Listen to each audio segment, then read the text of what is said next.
আমার ভাইয়েরা, পবিত্র কোরআনুল কারীমের 30 নম্বর পারা 85 নম্বর সূরা প্রথম নম্বর রুকু 1 থেকে 5 নম্বর আয়াত পর্যন্ত আপনাদের সামনে তেলাওয়াত করেছে। আল্লাহ পাক রব্বুল আলামিন এই আয়াতের ভিতরে কি বলেছেন জানা দরকার আছে না নাই? জানবো। তার আগে আমরা শুরু থেকে জানতে চাই। আমরা শেষ থেকে জানবো না, শুরু থেকে জানবো। জোরে বলেন, শুরু থেকে জানবো। এবার আপনাদের কাছে আমার প্রশ্ন হলো, কুরআনুল কারীমের কয়টি সূরা আছে? জোরে বলেন। এটা একটা ক্লাস, এজন্য ক্লাসের ভিতরে কোনো দুষ্টুমি হবে না, কোনো অনিয়ম চলবে না। নিয়ম চলবে কার? জোরে বলেন। এই যে আপনারা বসেছেন, এখানে কোরআন শোনার জন্য বসেছেন, আর এই নিয়ম চলবে আল্লাহর দুনিয়ার কোন মানুষের তৈরি করা নিয়ম দিয়ে কোরআনের মাহফিল চলবে? তাহলে নিয়ম চলবে কার? আইন চলবে কার? এই আল্লাহর আইন বাস্তবায়ন করতে যে নিজের যদি জীবন দিতে হয়, স্ত্রী সন্তান বাবা মা যদি ছাড়তে হয়, ছাড়তে রাজি আছেন কারা কারা? দুহাত তুলে আবার আল্লাহকে দেখিয়ে দেন। লিল্লাহে তাকবীর, লিল্লাহে তাকবীর, লিল্লাহে তাকবীর। রাগ করতেছেন? রাগ করতেছেন? আলোচনা চলবে আমার ভাইয়েরা। তাহলে 85 নম্বর সূরা 30 নম্বর পারার প্রথম নম্বর রুকুর 1 2 3 4 5 নম্বর আয়াত আপনাদের সামনে তেলাওয়াত করেছি। আমরা ধারাবাহিকভাবে জানবো। সূরাটার নাম হলো সূরা বুরুজ। বুরুজ শব্দের শাব্দিক অর্থ হলো নক্ষত্রপুঞ্জ। আয়াত আছে 22টা, রুকু হলো 1টা, মক্কায় নাজিল হয়েছে। আমার ভাইরা, আমার বন্ধুগণ, আমার সাথে সুন্দর করে পড়ে নেন, আউযু বিল্লাহি মিনাশ শাইতানির রাজিম। আউযু বাবে নাসারায়ান শুরু। আউযু শব্দের শাব্দিক অর্থ হচ্ছে আশ্রয় কামনা করছি। বিল্লাহ কার কাছে? চিৎকার মেরে বলে, মিনাশ শাইতানির রাজিম, শয়তানের কুমন্ত্রণা হতে, ধোঁকা হতে আমরা কার কাছে সাহায্য চাইলাম? জোরে বলেন, আল্লাহ সুবহানাহু ওয়া তাআলার কাছে। আমার ভাইরা, আল্লাহ পাক রব্বুল আলামিন বলেন, দুনিয়ার মানুষ তোমরা আউযু বিল্লাহি মিনাশ শাইতানির রাজিম বলে আমার কাছে শয়তানের হাত থেকে পানাহার চেয়েছো, সাহায্য চেয়েছো। আমি আল্লাহ পাক রব্বুল আলামিন তোমাদের এই যে চাওয়ার উত্তরটা দিচ্ছি। কুরআনুল কারীমের সূরা সাফফাত কত নম্বর সূরা? সূরা সাফফাত 37 নম্বর সূরা। কত নম্বর সূরা? জোরে বলেন। 37 নম্বর সূরা। সূরা সাফফাতের আল্লাহ পাক রব্বুল আলামিন সুন্দর করে 7 নম্বর আয়াতে বলেছেন, ওয়া হিফজাম মিন কুল্লি শাইতানিম মারিদ। আল্লাহু আকবার। আল্লাহ পাক রব্বুল আলামিন বলেন, দুনিয়ার মানুষ তোমরা শয়তানের হাত থেকে রক্ষা চেয়েছো, পানাহার চেয়েছো। আমি রব্বুল আলামিন তোমাদেরকে প্রত্যেক বিদ্রোহী শয়তান থেকে তোমাদেরকে আমি আল্লাহ রক্ষা করলাম। চিৎকার মেরে বলেন আল্লাহু আকবার। দেখছেন, আমরা আল্লাহর কাছে বলা মাত্র আল্লাহ জবাব দিয়েছে। আছে না নাই? আছে না নাই? এবার আসেন, আল্লাহ পাক রব্বুল আলামিন বলছে, বান্দা বান্দি তোমরা শয়তানের কাছ থেকে আমার কাছে পানাহার চেয়েছো, আমি আল্লাহ পাক তোমাদেরকে আমি শয়তান থেকে রক্ষা করলাম, হেফাজত করলাম। কথা বলেন, সত্য না মিথ্যা? রমজান মাসে শয়তান বেঁধে রাখেন কে? তাহলে শয়তান থেকে রক্ষা করেন কে? তাহলে আল্লাহর কথা সত্য না মিথ্যা? এবার আসেন, আল্লাহ বলছে বান্দা, ও বান্দি তোমরা তো শয়তান থেকে রক্ষা চেয়েছো, ভালো কথা, কিন্তু কোন শয়তান? আমরা বললাম রব্বুল আলামিন আজাজিল শয়তান, জিন শয়তান থেকে আপনার কাছে পানাহার চেয়েছে। রব্বুল আলামিন বলেন, দুনিয়ার মানুষ শোনো, এই পৃথিবীতে, ও দুনিয়ার মানুষ শোনো, এই পৃথিবীতে 2টা জাতি আমি আল্লাহ পাঠিয়েছিলাম। একটা জাতি হলো জিন জাতি, আর একটা জাতি হলো মানুষ জাতি, ইনসান জাতি। এই জিন জাতিটা তারা আমার অবাধ্য হওয়ার কারণে আমি আল্লাহ পাক তাদেরকে ধ্বংস করে দিয়েছিলাম। ও ভাইরা আমার, বন্ধুগণ আমার, গভীর মনোযোগ। আল্লাহ পাক রব্বুল আলামিন বলতেছেন ওই জিন জাতির ভিতরে কিছু মানুষ, কিছু জিন ভালো ছিল আর কিছু জিন খারাপ ছিল। যারা অবাধ্য ছিল তারা তো ক্ষতিগ্রস্ত হয়েছে। আমার ভাইরা আমার, বন্ধুগণ, এই মানুষ জাতির ভিতরে সবাই তো মানুষ জাতি মানে ফেরেশতা, কথা কন না? মানুষ জাতির মধ্যে সবাই তো ফেরেশতার মতো, ঠিক কিনা? না? একজন বলছে ঠিক। মানুষ জাতির ভিতরে সবাই কি ভালো মানুষ? যদি ভালো মানুষ হতো কোরআনের পাখি 12 বছর কারাগারে থাকতো।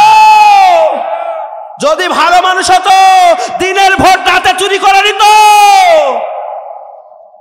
আল্লাহ বলতেছে শোনো, ও বান্দা বান্দি শোনো, আমি আল্লাহ বললাম তোমরা জিন জাতির কাছ থেকে, শয়তান জাতির কাছ থেকে, আজাজিলের কাছ থেকে আমার কাছে পানাহা চেয়েছো। কিন্তু শয়তান তো এক প্রকার না, শয়তান হলো 2 প্রকার। একটা হলো জিন আর একটা হলো মানুষ। আমার ভাইরা, আল্লাহ পাক রব্বুল আলামিন দলিল দিচ্ছেন পবিত্র কুরআনুল কারিমে। আল্লাহ পাক রব্বুল আলামিন 30 নম্বর পারার 114 নম্বর সূরা, কয় নম্বর সূরা বললাম? 114 নম্বর সূরা। আল্লাহ পাক রব্বুল আলামিন 4 নম্বর আয়াতে বলেন الذي يوسوس في صدور الناس الله أكبر من الجنة والناس الله أكبر। দুনিয়ার মানুষ শোনো, এই পৃথিবীতে মানুষের ভিতরে যায় এবং আসে, ঢোকে এবং বের হয়, এই যে ধোঁকাগুলো দেয়, কুমন্ত্রণা দেয়, মিনাল জিন্নাতি ওয়ান নাস, জিন এবং মানুষ জাতির ভিতরে 2 প্রকার শয়তান। একটা হলো জিন শয়তান আর একটা হলো মানুষ শয়তান। এই জিন শয়তানের কাছ থেকে তোমরা, আমি আল্লাহ আমার কাছে পানাহার চেয়েছো, কিন্তু মানুষ শয়তানের কাছ থেকে তো পানাহার চাও নাই। আর মানুষ শয়তানের কাছ থেকে যতক্ষণ পর্যন্ত তোমরা নিজেকে কন্ট্রোল না করতে পারবে, নিজেকে সতর্ক করতে না পারবে, নিজেকে যতক্ষণ হেফাজত না করতে পারবে, ততক্ষণ পর্যন্ত তোমার নামাজ, তোমার ইবাদত, তোমার দান, তোমার সাদকা, তোমার সমস্ত ইবাদত বন্দেগী আল্লাহর দরবারে কবুল হবে। আমার ভাইয়ের, আমার বন্ধুগণ, এজন্য আল্লাহ পাক রব্বুল আলামিন বললেন শয়তান 2 প্রকার। একটা হলো জিন শয়তান, আমি জিন শয়তান থেকে তোমাদেরকে রক্ষা করলাম, কিন্তু মানুষ শয়তান থেকে তোমাদের নিজেকে কন্ট্রোল থাকতে হবে, সতর্ক থাকতে হবে, হেফাজত থাকতে হবে। আর যদি না থাকতে পারো তাহলে তোমাদের কোনো ইবাদত কবুল হবে না। আমি বললাম রব্বুল আলামিন মানুষ শয়তান থেকে কিভাবে থাকবো? রব্বুল আলামিন বলেন দুনিয়ার মানুষ শোনো, মানুষ শয়তান থেকে তোমাদেরকে থাকতে হবে। সেটা বুঝাইয়া দেয়, আমি বোঝানোর জন্য নিয়ে যাই। সম্মানিত মুহতারাম, এই তারে যদি হাত দেয় ওনাকে তো কারেন্টে ধরবে না? ধরবে? জোরে বলেন ধরবে? আমি যদি ওনার গায়ে হাত দিই আমারও ধরবে। আমার ভাই যদি আমার গায়ে হাত দেয় ধরবে। আপনারা হাত দিলে আপনাদেরও। তার কারণটা কি?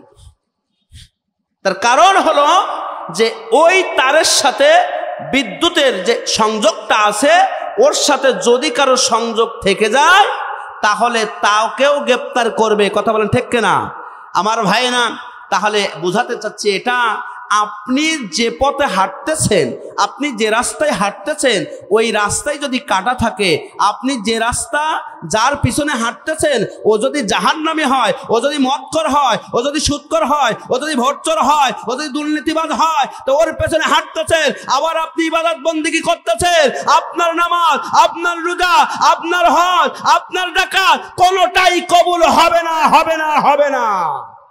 যেমন ভাবে কারেন্টের তারে হাত দিলে তার সাথে যত মানুষ হাত দেবে তাদের যেমন ধরার সম্ভাবনা থাকে, ঠিক তেমনি ভাবে আপনার সামনে যে ব্যক্তি থাকবে, ও যে নেতৃত্ব দিচ্ছে, ওর নেতৃত্বের পেছনে আপনি যে ইক্তেদা করছেন, ওই মানুষ রূপে শয়তানের ইক্তেদা করার কারণে আপনার কোন ইবাদত আল্লাহর দরবারে কবুল হবে না। আপনি আমি কে কে আছি? আজকের হাত তুলে শপথ করবো আল্লাহর কাছে, আল্লাহ যারা ভোটচোর, যারা দুর্নীতিবাজ, যারা সমাজে সুদ খায়, যারা মানুষের হক মেরে খায়, এই সকল নেতা, এই সকল নেত্রীদের ইক্তেদা করবো না, ওদের পিছনে থাকবো না। আমরা ইসলামী আন্দোলনের পক্ষে আছি। কারা কারা? তো হাত তুলে আল্লাহকে দেখায় দাও।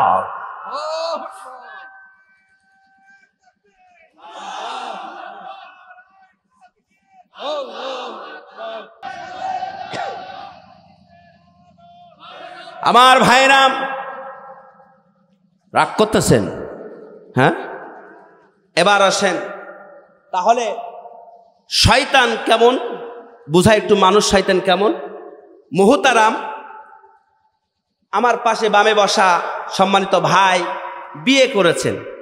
বিয়ে করার পরে ওনার 3টা বোন আছে, ধরে নেন 3টা বোন আছে। এই 3টা বোন থাকার কারণে উনি টাকা পয়সার দিক থেকে অনেক স্বাবলম্বী। উনি একটু জমি কিনবেন। এখন বাড়িতে পরামর্শ করছেন আমি একটু জমি কিনবো। স্ত্রী তো খুব খুশি যে আমার স্বামীর এখন অর্থ সম্পদ হচ্ছে। খুশি হয় কি হয় না? আমার ভাইরা, পাশের বাড়ি এনার ওয়াইফ গিয়েছে, যাওয়ার পরে বলছে তোমার স্বামী নাকি জমি কিনছে। হ্যাঁ, খুব ভালো, তবে শুনেছো তোমার স্বামী জমি কিনছে তোমার শ্বশুরের নামে দিচ্ছে। কার নামে? জোরে বলে, আরো জোরে বলে। শ্বশুরের নামে দিচ্ছে। শ্বশুরের নামে দিচ্ছে, তাতে কি সমস্যা? আরে তুমি বোঝো না, তোমার শ্বশুর যদি মারা যায় তোমার তো 3 দিন ননদ আছে।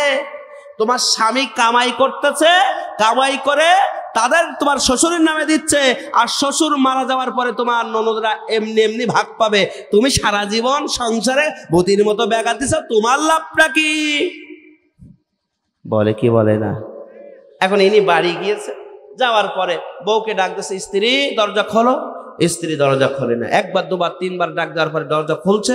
স্ত্রীর মুখ আজকে আর ভালো নয়, মুখটা দেখে মলিন। কি হয়েছে? কি আর হবে, তোমার সংসারে আসার পর থেকে ভূতের মতো আমার খাটতে হয়, খেটতে খাটতে মরে গেল, কিন্তু কি লাভ পেলাম? জমি কেনার বাপের নামে দাও আর বোনরা ভাগ পায়।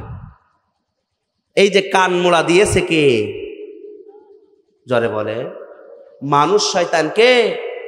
আজকের কোরআনের মাহফিলে আসছেন, কেউ কি কোনোদিন দেখেছেন রাস্তার মাঝখানে ইবলিস শয়তান দাঁড়িয়ে বসে এই কোরআনের মাহফিলে যাবি না? কারো বলিছে? হ্যাঁ, কে বলে? জোরে বলে। এই মানুষ রূপে শয়তান বলে। আমার ভাইরা, সুতরাং ইবলিস শয়তান থেকে হেফাজত আল্লাহর কাছে চাইলাম, আল্লাহ হেফাজত করলো। এই মানুষ রূপী শয়তান থেকে আপনাকে আমাকে ফিরে আসতে হবে, আর ফিরে না আসলে আপনার কোনো ইবাদত কবুল হবে না। যত প্রকার আপনি মডেল মসজিদ তৈরি করেন, কোনো ইবাদত কবুল হবে না। আলেমদেরকে ধরি ধরি কারাগারে বন্দি করে আর থানায় থানায় মডেল মসজিদ তৈরি করে। ওর জায়গায় নামাজ পড়াবে কিনা? তোর কবর থেকে বাবুটি পড়াবে। কথা বলেন না কে? আমার ভাইরা, এবার আসেন সূরা নামলের একটা আয়াত আমার সাথে বলেন, বিসমিল্লাহির রহমানির রহিম। পরম করুণাময় অসীম দয়ালু মহান রব্বুল আলামিন নামে শুরু করতেছি। আমার ভাইরা, বিসমিল্লাহির রহমানির রহিম এর ভিতরে 19টা অক্ষর আছে। কয়টা? জোরে বলে। 19টা অক্ষর রয়েছে। আমার ভাইরা, 19টা অক্ষর আছে। ইমাম তিরমিজি বলেন, যে ব্যক্তি একটি হরফ তেলাওয়াত করবে আল্লাহ পাক তার আমলনামায় 10টি করে নেকি দান করে দেবেন। এই মুহূর্তে প্রত্যেকের আমলনামায় 19 10 190টি নেকি আল্লাহ দান করে দিয়েছে। চিৎকার মেরে বল সুবহানাল্লাহ। আমার ভাইরা, আমার বন্ধুগণ, এই যে বিসমিল্লাহির রহমানির রহিম পড়লাম, এর ভিতরে 19টি অক্ষর আছে। জাহান্নামের দারোয়ানের সংখ্যা হবে 19 জন, আর ওই 19 জন দারোয়ানের নামের একটি করে হরফ আল্লাহ পাক বিসমিল্লাহির রহমানির রহিমের ভিতরে ঢোকায় দিয়েছেন। চিৎকার মেরে আল্লাহু আকবার। যদি কোনো বান্দা বান্দি একবার সকাল সন্ধ্যা করে যে ব্যক্তি আমল করবে, বিসমিল্লাহির রহমানির রহিম তেলাওয়াত করবে, আল্লাহ পাক রব্বুল আলামিন এই তেলাওয়াতের বদলতে তাকে মাফ করে দিয়ে, জাহান্নাম থেকে মাফ করে দিয়ে নাজাতের ফয়সালা করে দিতে পারে। আমার ভাই, আমার বন্ধুগণ, এবার আসেন বিসমিল্লাহির রহমানির রহিমের ভিতরে আল্লাহর নাম কয়টা আছে? বিসমিল্লাহ একটা হচ্ছে আল্লাহ, আর রহমান আর রহিম। বিসমিল্লাহির রহমানির রহিম কয়টা? চিৎকার মেরে বলেন, আরো জোরে বলেন। 3টা। আল্লাহর নাম কয়টা? আমার ভাইয়েরা, আপনি আমি জানি আল্লাহর নাম 99টা। না না না, আল্লামা সানাউল্লাহ পানিপতি রহমাতুল্লাহ আলাইহি বলেন, তাফসিরে মাযহারির ভিতরে বর্ণনা করেছেন, আমার আল্লাহ পাক রব্বুল আলামিনের নাম হলো 5000-এর বেশি। চিৎকার মেরে আল্লাহু আকবার। তাওরাত 1000, জাব্বুর 1000, ইনজিল 1000, লাউহে মাহফুজ 1000, আর আল্লাহ পাক রব্বুল আলামিন পবিত্র কুরআনুল কারীমের 1000-এর বেশি নাম দিয়েছেন। চিৎকার মেরে আল্লাহু আকবার। শুধু কি তাই? আল্লাহ পাক বলেন যদি কোনো বান্দা বান্দি একবার বিসমিল্লাহির রহমানির রহিম তেলাওয়াত করে, এই যে 5000 বার নাম জপলে আল্লাহ পাক বলেন যে সওয়াব তার হতো। একবার যদি বিসমিল্লাহির রহমানির রহিম তেলাওয়াত করে, আমি আল্লাহ পাক ওই 5000 বার পড়ার সওয়াব তার আমলনামায় দান করে দিই। চিৎকার করে আল্লাহু আকবার। আলোচনা চলবে আমার ভাইয়েরা। আমি তো সূচনায় আছি, এখনো শুরু করতেছি। আমার ভাইয়ের, আমার বন্ধুগণ, এবার আসেন যে আয়াত পড়েছিলাম, সূরা বুরুজ পড়েছিলাম। বুরুজ, আগে সূরার ব্যাখ্যা বুঝতে হলে আগে জানতে হবে নামকরণ, নাজিল হওয়ার সময়কাল, শানে নজুল। শানে নজুল ছাড়া বোঝা যাবে। এজন্য আমার ভাইয়ের, আমার বন্ধুগণ, আমরা আজকের জানব আল্লাহ পাক রব্বুল আলামিন সূরা বুরুজ কেন নাজিল করেছেন, আর নামকরণ কি, এর গুরুত্ব কি ছিল। নামকরণটা হলো পবিত্র কুরআনুল কারীমের সূরা বুরুজের আল্লাহ পাক রব্বুল আলামিন প্রথম নম্বর আয়াতে আল্লাহ পাক বুরুজ শব্দটা উল্লেখ করেছেন। ওয়াস-সামাই যাতিল বুরুজ। চিৎকার করে আল্লাহু আকবার। এই বুরুজ শব্দটা থাকার কারণে আল্লাহ পাক রব্বুল আলামিন এই সূরার নামকরণ করেছেন বুরুজ। আল্লাহু আকবার বলবেন না? এবার আসেন নাজিল হওয়ার সময়কাল। আল্লাহ পাক রব্বুল আলামিন জানিয়েছেন এই সূরাটি নাজিল হওয়ার সময়কাল হলো, সুস্পষ্ট বর্ণনা উঠেছে এই সূরাটি মক্কা মুআজ্জামায় এমন এক সময় নাজিল হয়েছে যখন মুশরিকরা জুলুম নিপীড়ন তুকে উঠেছিল। তারা মুসলমানদের উপর কঠিন থেকে কঠিনতম শাস্তি দিয়ে মুসলমানদেরকে ইসলাম থেকে বিচ্ছিন্ন করার চেষ্টা চালাচ্ছিল। ওই সময় আল্লাহ পাক রব্বুল আলামিন সূরাটি নাজিল করে দিয়েছেন। চিৎকার মেরে আল্লাহু আকবার। এর বিষয়বস্তু হলো, মূল কথা হলো, আল্লাহ রাসূল সাল্লাল্লাহু আলাইহি ওয়াসাল্লাম যখন কালিমার দাওয়াত দিচ্ছিলেন তখন কাফের বেঈমানেরা এটা ভালো লাগছিল না। কাফের বেঈমানরা তখন মুসলমানদের উপরে কি করলো? নির্যাতন করলো, জুলুম করলো। বলল এদের কোরআন প্রচার করতে দেওয়া যাবে? যদি কোরআন প্রচার করে সুদখোর লোক যদি ভালো হয়ে যায়, ঘুষখোর লোক যদি ভালো হয়ে যায়, দুর্নীতিবাজ যদি লোক ভালো হয়ে যায়, তাহলে আমি যে টার্গেট করেছি 41 সাল পর্যন্ত ক্ষমতায় থাকবো, তাই আর থাকতে পারবো না। এজন্য আলেম ওলামাদেরকে ধরে ক্ষমতার অপব্যবহার করে কারাগারে বন্দী করে। কথা বলেন ঠিক কিনা? তাহলে ওই সময় কোরআনের কথা বলল যারা, তাদেরকে মেরেছিল তারা, এবং কোরআনের কথা বলছিল যারা, তাদের উপর জুলুম নির্যাতন করেছিল তারা। আজও যারা কোরআনের কথা বলে, হকের কথা বলে, দুর্নীতির বিরুদ্ধে কথা বলে, সত্যর পথে থাকার কথা বলে, তাদের উপরে জুলুম নির্যাতন দেয়, মিথ্যা মামলা দেয়, ধর্ষণের অপবাদ দেয়, ফাঁসির মঞ্চে ঝোলায়, দুনিয়া থেকে আলাদা করে দেয়, সম্পদগুলো বাজেয়াপ্ত করে দেয়। এরা হলো বিদ্যাহীন অবৈধ সন্তান। ওদের সাথে আমাদের কোনো সম্পর্ক থাকতে চায় না। আমার ভাইয়েরা, তাহলে নবীজির উপরে যখন জুলুম আর নির্যাতনের মাত্রা বেড়ে গিয়েছিল, আমার নবীজি তখন হতাশা হয়ে গিয়েছিল। নবীজি চিন্তা করতেছে, আল্লাহ আমাদের উপরে এত জুলুম নির্যাতন আসে, আমরা কেমন করে সহ্য করব? আল্লাহ তুমি কি সাহায্য করবা না? কাফের বেঈমানরা বলে তোদের আল্লাহ যদি থাকবে তাহলে তোদের সাহায্য করে না কেন? ও আল্লাহ, নবীজি সহ সাহাবায়ে কেরামরা তখন চোখের পানি ছেড়ে দিয়ে কাঁদে। আল্লাহ বলে জিব্রাইল যা, জিব্রাইল যা, তাদেরকে জানিয়ে দেয় যারা এই জুলুম আর নির্যাতন সহ্য করে ইমানের পথে অবিচল থাকবে, আমি আল্লাহ পাক ফি খালিদিনা জাহান্নাম দেব না, আমি আল্লাহ পাক তাদেরকে জাহান্নাম থেকে রক্ষা করে তাদেরকে জান্নাতের মেহমান করে দিব। চিৎকার মেরে আল্লাহু আকবার। এটা হচ্ছে তার মূল বক্তব্য। এবার আসেন আমার ভাইরা ব্যাখ্যার দিকে আকিয়ে যায়। রাগ করতেছেন? চলবে আমার ভাইরা। তাহলে যে সূরাটি পড়েছিলাম এই সূরাটির আল্লাহ পাক রব্বুল আলামিন প্রথম নাম্বার আয়াতে কি বলেছেন? সূরা বুরুজের প্রথম নাম্বার আয়াতে আল্লাহ পাক বললেন ওয়াস-সামাঈ যাতিল বুরুজ। আল্লাহু আকবার।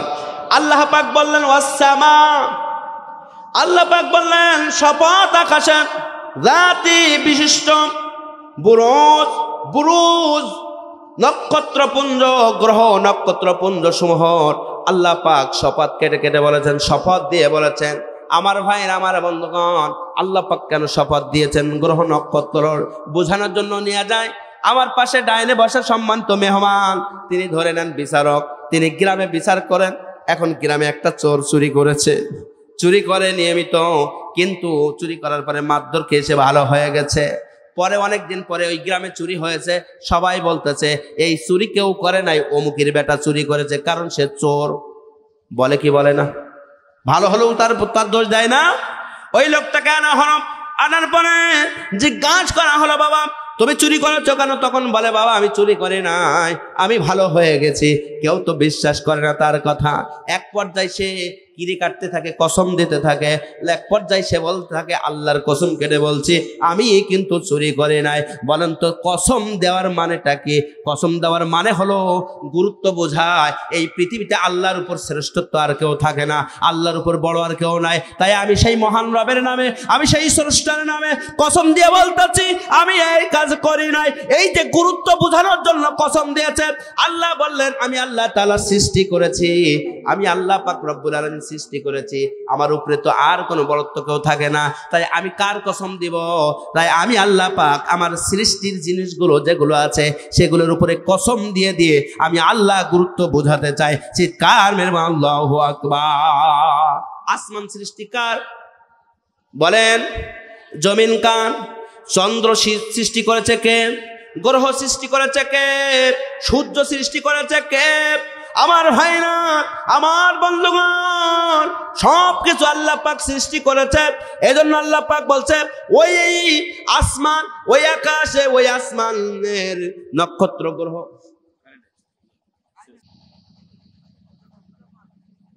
আমার ভাইরা, আল্লাহ পাক বলেন আমি আসমান সৃষ্টি করেছি, ওই আসমানে, ওই আকাশে আমি আল্লাহ পাক রব্বুল আলামিন সুন্দর সুন্দর তারা দিয়েছি, গ্রহ নক্ষত্র দিয়েছি। আমার ভাইরা, আল্লাহ পাক বলতে কসম মজবুত দুর্গ বিশিষ্ট আকাশের প্রথম কসম দিয়েছে। 2 নম্বরে আল্লাহ কসম দিয়েছেন ওয়াল ইয়াউমিল মাউউদ।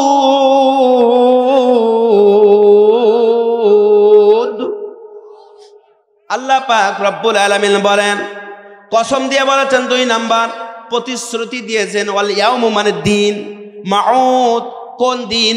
যেটার প্রতিশ্রুতি দিয়েছে ওই দিন ইয়াউমুল কিয়ামাহ, কিয়ামতের দিনকে বোঝানো হয়েছে। আমার ভাইরা, আল্লাহ পাক রব্বুল আলামিন কিয়ামতের ময়দান যেদিন কায়েম হয়ে যাবে ওই দিনকে বোঝাচ্ছে। ওই দিনে কি হবে, ওই দিনের গুরুত্ব বোঝানোর জন্য আল্লাহ পাক বলছেন কি ওয়াল ইয়াউমিল মাউদ। আল্লাহ পাক রব্বুল আলামিন প্রতিশ্রুতি দিয়েছে ওই দিনের। কোন দিন? আল্লাহ পাক রব্বুল আলামিন বলেন মালিকি ইয়াউমিদ্দিন।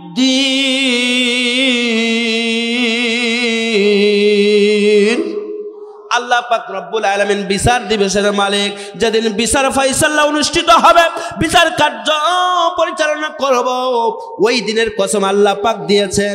নির্ধারিত সময়ের কথা তারা উল্লেখ করেছেন। ওটা তো নির্ধারিত বিচার ফয়সালা হবে কি হবে না এটা আমরা জানি কি জানি না? তাহলে ওটা নির্ধারিত হবে। আমার ভাইরা, আল্লাহ পাক রব্বুল আলামিন সূরা বুরুজের 1 ও 2 ও 3 নম্বর আয়াতে কসম কেটেছেন। 3 নম্বর আয়াতে আল্লাহ পাক বলেন ওয়াশাহিদু ওয়া মাশহুদ। আল্লাহ পাক রব্বুল আলামিন বলেন আর যে দেখে তার এবং যে জিনিসের এবং সেই জিনিসের যা দেখা যায়।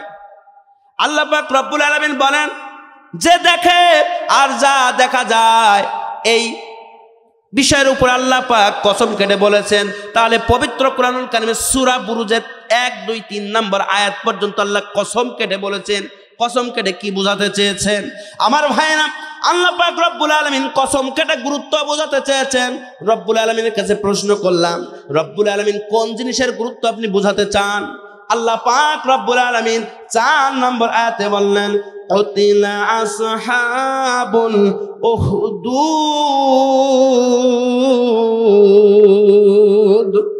আল্লাহ পাক রব্বুল আলামিন বলেন মারা পড়েছে গর্তওয়ালারা। আমি আল্লাহ পাক গুরুত্ব বুঝাতে চাচ্ছি ওই গর্তওয়ালাদের কি পরিণতি হয়েছিল, কেন বা গর্ত খনন করেছিল আর গর্ত পড়েছিল, গর্তে পড়ে মারা গিয়েছিল কেন, এটার যারা দরকার আছে না না। আল্লাহ পাক বুঝাতে চেয়েছে, আমি কসম দিয়ে বললাম ওই সময় যারা গর্ত খনন করেছিল আর গর্তে যারা পড়েছিল তাদের পরিণতি কি হয়েছিল। আজও যারা দুনিয়াতে কিয়ামত পর্যন্ত যারা গর্ত খনন করে আর গর্ত ফেরাতে চায়, আল্লাহ পাক বলতেছে ওদের পরিণতি কি হবে এটা জানা দরকার আছে না না। এইবার কিন্তু ঢুকে পড়েছি মূল আলোচনায়। উতিলা আসহাবুল উখদুদ, উখদুদের ঘটনা। আসহাবুল উখদুদ এর ঘটনার ভিতরে না ঢুকলে বুঝতে পারবেন না। ব্যাখ্যা বলবো বলবো চিৎকার মেরে বলেন তো আল্লাহু আকবার। আমার ভাইরা গভীর মনোযোগ, একটুখানি আগায় যান। আল্লাহ পাক রব্বুল আলামিন আসহাবুল উখদুদের ঘটনা বর্ণনা করেছেন, কিন্তু বর্ণনা করার আগে আল্লাহ পাক পরে কি বলতে চেয়েছেন তার একটুখানি আগায় মূল ঘটনায় যাব। আল্লাহ পাক রব্বুল আলামিন 5 নম্বর আয়াতে বলেন আন্নারি যাতিল ওয়াকুদ। আল্লাহ পাক রব্বুল আলামিন বলেন যে গর্তে দাও দাও করে জ্বলানির আগুন ছিল, ওই গর্তে যে গর্তে আগুন জ্বলছিল, দাও দাও করে আগুন জ্বলছিল, সামান্য একটু আগুন দেখলে আমরা ভয় পেয়ে যাই, আগুনের কাছে যাই না, আগুন জ্বললে পুড়ে যাওয়ার ভয় থাকে। আল্লাহ পাক বলতেছেন যে গর্তে খনন করেছিল ওই গর্তে দাও দাও করে আগুন জ্বলতেছিল। আল্লাহ পাক রব্বুল আলামিন বলেন ইযহুম আলাইহা কুউদ।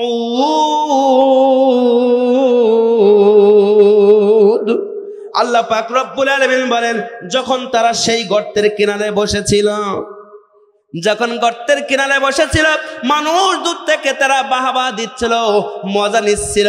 দেখবেন যখন নির্দোষ মানুষগুলো আর কারাগারে বন্দী থাকে, সমাজের ভিতরে অসত্য জীবন যাপন করে, সুন্দরভাবে জীবন যাপন করতে পারে না, যারা একটু ক্ষমতায় থাকে তারা বলে দেখিছিস ওরা সত্যি না, ওরা যদি সত্যি হতো, ওরা যদি আমার দলের লোক হইতো তাহলে কিন্তু আজকে এরকম করে থাকা লিখতো না। কথা কর না, মজা নেয় না, নেয় না, মজা নেয়। এজন্য ওই সময় মজা নিয়েছিল। গর্ত পাশে যারা বসেছিল তাদের পরিণতি কি হয়েছিল, আর গর্ত খনন করেছিল যারা, গর্তের ভিতরে পড়েছিল কারা, এটা জানা দরকার আছে না না। আল্লাহ পাক বলতেছে কিয়ামত পর্যন্ত যারা ওই আসহাবুল উখদুদ থেকে শিক্ষা নিতে হবে। ওই সময় যারা গর্ত খনন করেছিল, আজও যারা গর্ত খনন করবে, ওই সময় কারা গর্তে পড়েছিল, আজও কি তারা গর্তে পড়বে, এটা জানা দরকার আছে না। আসেন আমরা মূল ইতিহাসে চলে যাই। আমার ভাইয়েরা, আমার বাংলার, এই পৃথিবীতে একটা দেশ ছিল, দেশটার নাম ছিল, এই পৃথিবীর একটা দেশ ছিল, দেশটার নাম ছিল ইয়ামান দেশের নাজরানে। ইয়ামান দেশের নাজরানে একজন বেয়াদব বাচ্চা ছিল। এই বেয়াদব বাচ্চার নাম ছিল হানাফি মাযহাবের বড় ইমাম আল্লামা ইমাম আবু বকর জাসসাস, আহকামুল কুরআনিল গাসসাসে এই বাচ্চার নাম দিয়েছে ইউসুফ জুন নওয়াজ। কি নাম? জোরে বলেন, ইউসুফ জুন নওয়াজ। এই বাচ্চার নাম দিয়েছে ইউসুফজুন নওয়াজ। এই বাচ্চা ঘোষণা করল আবার দেশে কালিমার দাওয়াত চলবে না। কিসের দাওয়াত? জোরে বলে, ভালো করে মিলিয়ে নিবেন আমার ভাইরা। কোন দেশ? ইয়ামান, নাজরানের একজন বিয়াদব বাচ্চা ছিল, নাম কি? জোরে বলে, ইউসুফজুন নওয়াজ।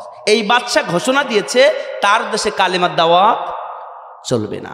আজও পৃথিবীতে কি কোনো বাচ্চা আছে, রাজা আছে, এমপি মন্ত্রী আছে, তারা বলে কোরআনের দাওয়াত চলবে না? কথা কন না কে? তাহলে ওই বাচ্চা যেমন ঘোষণা দিয়েছিল, আজও যারা ঘোষণা দেয় ওই বাচ্চার উত্তরসারী তারা। কথা কন, কথা কন, কথা কন আমার ভাইরা, একটু গভীর মনোযোগ। ওই বাচ্চা ইউসুফজুন নওয়াজ বলল আমার দেশে কালিমার দাওয়াত চলবে না। তাই তিনি পদক্ষেপ গ্রহণ করেছেন, কর্মসূচি দিয়েছেন, যদি কেউ কালিমার দাওয়াত দেয় তাদেরকে ধরে আনতে হবে, তাদেরকে হত্যা করতে হবে, তাদের যেখানে পাবা সেখানেই মেরে ফেলবা, কোনো কেস কাবাডি হবে না। শুধু তাই নাই, তাদের যদি সম্পদ থাকে সম্পদগুলো বাজেয়াপ্ত করে দিবা, তাদের সন্তানাদি থাকলে তাদেরকে মিথ্যা মামলা দিবা, জঙ্গির মামলা দিবা, আত্মসাতের মামলা দিবা, ধর্ষণের মামলা দিবা, দিয়া তাদেরকে বিদায় করবা। ওই যুগের বাচ্চা যেমন ঘোষণা দিয়েছিল, আজও যারা নির্দোষ মানুষ দেখবেন বন্যা হলে ছুটে যায়, আহারে অসুস্থ হলে ছুটে যায়, আহারে নদীতে ডুবে মারা গেলে ছুটে যায়। এই যে আমির মানুষটা মা গিয়েছিল, অথচ তার সন্তানকে জঙ্গি বানিয়েছে। শুধু কি তা? এটা সহ্য হলো না। ওই বাচ্চা ইউসুফজুন নওয়াজ ঘোষণা যেমন করেছিল, বর্তমান বাচ্চা ইউসুফজুন নওয়াজের উত্তরসারী যে মহিলা বসে আছে ক্ষমতায়, এই মহিলাও ঘোষণা দিল যারা যারা কালেমার দাওয়াত দিবে, মানুষের বিপদে পাশে থাকবে, বন্যায় যে ছুটে যাবে, অসুস্থ মানুষের পাশে দাঁড়াবে, যারা ডুবে যায় তাদের ত্রাণ দেবে, একে ক্ষমতার মস্তিষ্ক একদিন বসে ফেলবে। তাই একে আগে ধর, মিথ্যা মামলা দে, আর একে জেল জরিমা আর রিমান্ড দিয়ে দুনিয়া থেকে বিদায় কর, না হলে ক্ষমতার চেয়ার থাকবে না। মেলে না? মেলে? মেলে না? আমি যখন কোরআন পড়ি, এই সূরা বুরুজের তাফসীর পড়তে আমি মনে করলাম, আল্লাহ তুমি কি বাংলাদেশ দেখি দেখি সূরা বুরুজ নাজিল করলে? আমার মনে হলো, আপনাদেরও মনে হবে, একটুখানি দেরি করেন আবার ভাইরা, গভীর মনোযোগ। এবার বাচ্চা ইউসুফজুন নওয়াজ 1, 2, 3 দিন করতে করতে এক সময় 4টা বছর পার হয়ে গেছে, 5 বছর, 6 বছর, দেখতে দেখতে 1 যুগ পার হয়ে গেল। 12 বছর, 15 বছর, 16 বছর পার হয়ে যাবার পরে মনে হলো, আহারে আমি যে দেশে আমি জুলুম করেছি, নির্যাতন করেছি, আমি তো মুরব্বী হয়ে গেছি, যে কোনো মুহূর্ত আমার ক্ষমতা চলে যেতে পারে, আমি তো আর ক্ষমতায় বসতে পারবো না। তাহলে আমি ক্ষমতা থেকে যখন হাতছাড়া করব, পরের দল যখন ক্ষমতায় আসবে তখন আমার গোষ্ঠী শুদ্ধ উদ্ধার করে দেবে। কথা কন না? ভাবছে কে? ভাবছে কে? বাচ্চা ইউসুফজুন নওয়াজ। আমার ভাইরা, এই ভাবতে ভাবতে 2 যুগ পার হয়ে গেছে। 2 যুগে 6 বছর, কয় বছর? হ্যাঁ, 2 যুগে 12 বছর না 24 বছর হয়? কিরাম আওয়াজ শুনতেছেন আমি বুঝতে পারিস। এবার আমার ভাইরা, আমার বন্ধুগণ, অস্কিপ চলবে না বন্ধ হবে? চলার পক্ষে কারা কারা একটু হাত তুলে আল্লাহকে দেখান তো। লিল্লাহে থাকবেন, লিল্লাহে থাকবেন। অনেক চাষা দেখতে হাত তুলতিস না, ঠান্ডা। আর আমিও সাতক্ষীরার জিনিস, ঠান্ডার থেকে হাত বের করাই ছাড়ি। আমার ভাইয়ের, আমার বন্ধুগণ, গভীর মনোযোগ।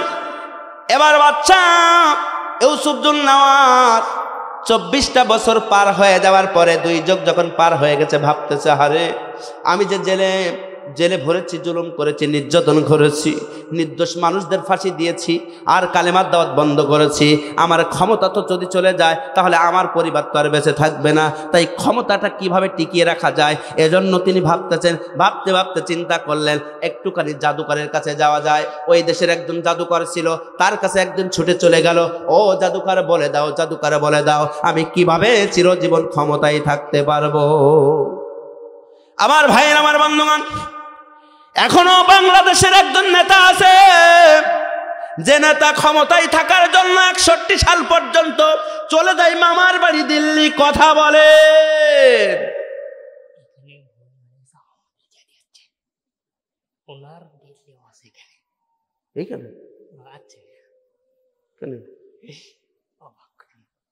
কই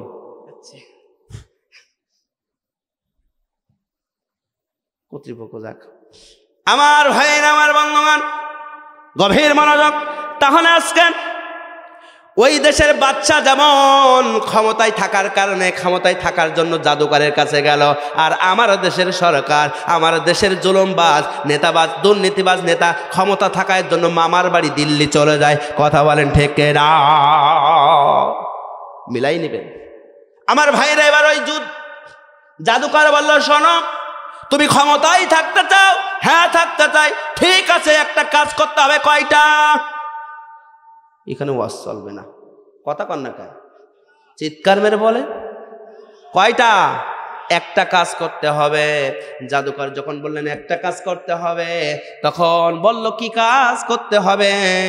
ওই জাদুকর যখন বলল তখন ইউসুফজুন নেওয়াজ বলছে কি কাজ করতে হবে? বলছে তোমাকে একটা যুবক দেওয়া লাগবে। কয়টা? জোরে বলেন। বাদশা ইউসুফজুন নেওয়াজ বলল যুবক একটা দেবো। তার মানে কিভাবে? একটা যুবক দিয়ে চিরজীবন ক্ষমতায় কিভাবে থাকবো? আমার এত সৈন্যবাহিনী রয়েছে, আমি সৈন্য দিয়ে ক্ষমতায় থাকতে পারি না, আর আমি একটা যুবক দিয়ে কিভাবে ক্ষমতায় থাকবো? বাংলাদেশের একজন নেতা আছে, সেও বলে আমি কিভাবে ক্ষমতায় থাকবো।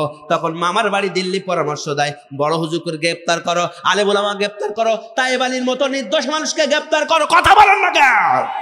এদেরকে গ্রেপ্তার করে কারাগারে বন্দী করো, তাহলে তুমি চিরজীবন ক্ষমতায় থাকতে পারবা।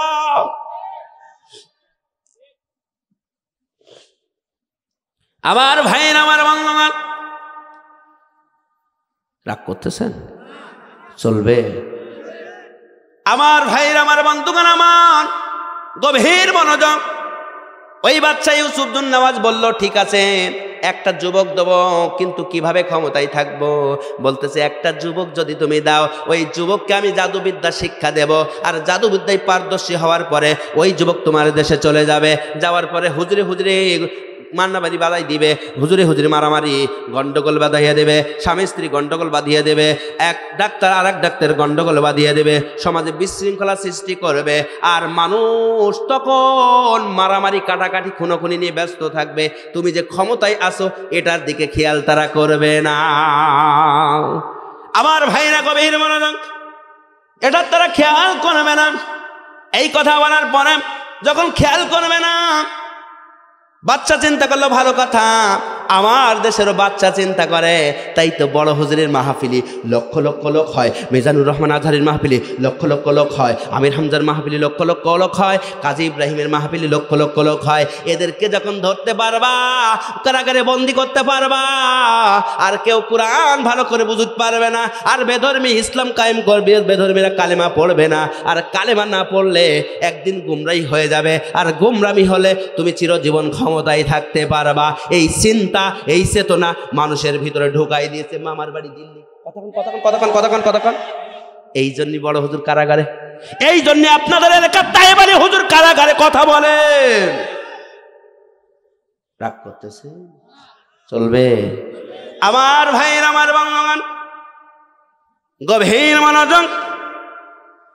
এবার বাদশা চলে গেল রাজদরবারে। যাওয়ার পরে ঘোষণা দিয়ে দিল একজন যুবক লাগবে।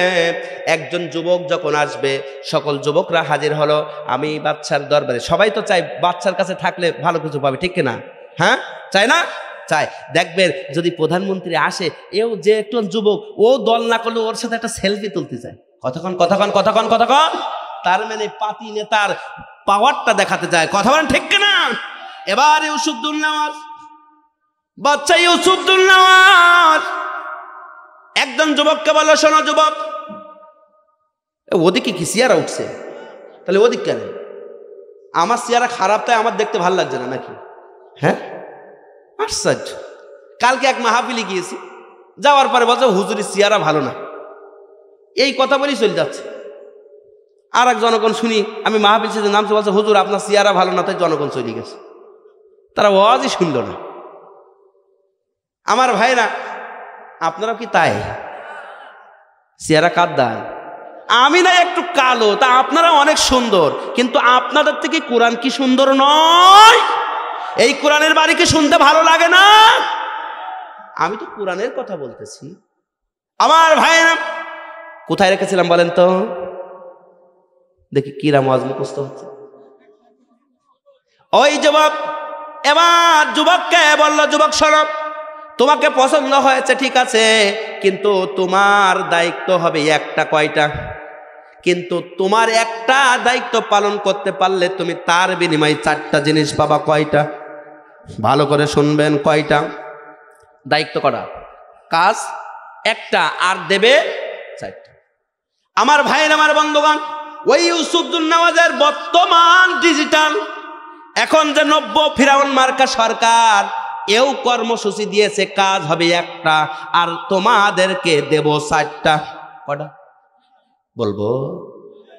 আবার ভাইরা, ওই যে বাদশা ইউসুফজুন নওয়াজ যুবককে বলল, তোমার কাজ হবে একটা, তুমি জাদুবিদ্যা শিখে তুমি সমাজের ভিতরে বিশৃঙ্খলা সৃষ্টি করবা, মারামারি কাটাকাটি বাধা দিবা, ক্ষয়ক্ষতি করবা, সে বিশৃঙ্খলা সৃষ্টি করে দেওয়া তোমার কাজ একটা।